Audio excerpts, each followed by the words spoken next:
Doug Oliver, candidate for mayor. Hey, Doug. How you doing? I'm good. Good to see you. Cool. 5 minutes. Okay. Sounds good. Good afternoon, everybody. Look like you definitely have a full house here. Try to be brief and get to the point where you all get an opportunity to ask questions of me. I think I'll learn the most about where you stand on things, and you'll learn the most about where I stand on things from that process. I decided to run for mayor because I love my city. I'm born and raised here in the city of Philadelphia. I grew up in the Germantown section of the city.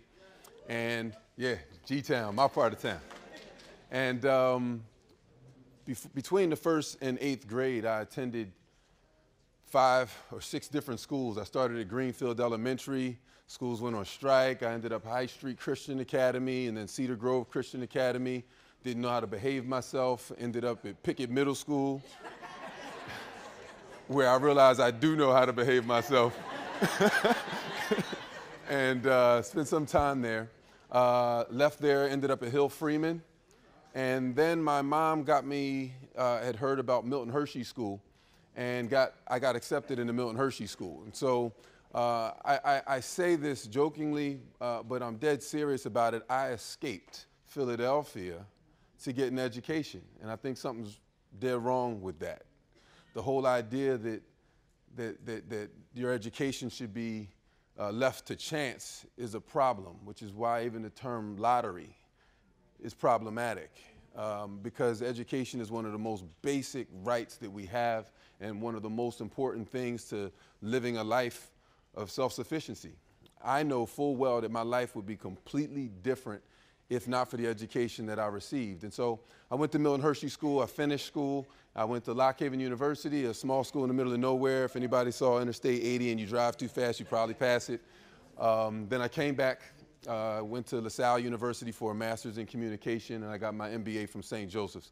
Education is part and parcel of everything that I've done, and I understand it.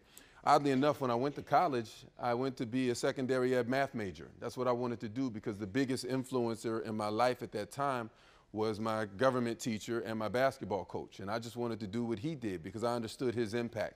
And the biggest thing that I got at Milton Hershey School was that in addition to my mom who loved me and cared for me, my teachers did the same thing. My coaches did the same thing. My house parents did the same thing. And there was just sort of all eyes on education and on this holistic approach to raising a child.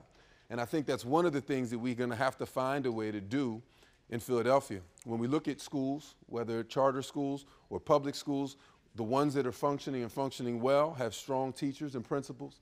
They've got a solid curriculum, and they've got involved parents.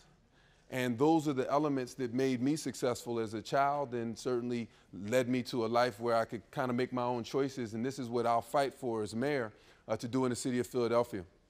I know my time is running short, but I do want to say that when I looked at the 7 points on your platform, the things that you're asking every mayor to respond to, I was relieved to see that I didn't have to twist myself into knots to figure out how to answer the questions about whether I supported the agenda or not. I fully support the agenda. I had the opportunity to meet with the executive board yesterday, and there was one point on there where maybe there was a slight difference, but it's certainly something negotiable for me, and that was just with respect to the SRC. My position on the SRC was that I thought that the mayor should appoint 3 and the governor 2, just so we had a stronger ability to align ourselves, the superintendent, city council, PFT, parents, the mayor, to make sure that our goals and aims and purposes were aligned. I also felt as though there's no taxation without representation. So if we expect the state to give us money, that I thought it reasonable that they have a seat at the table. I'm pleased that we have a new governor that's made education a hallmark of his administration. And as mayor, it would be the hallmark of mine. I don't know how much I'll be able to get done in 1 year, but in 4 years, but if I can get one thing done, it would be education. The end, start and finish. I got 30 seconds here, so rather than get cut off in the middle of a thought, I'll pause and I'll take questions. Thank you.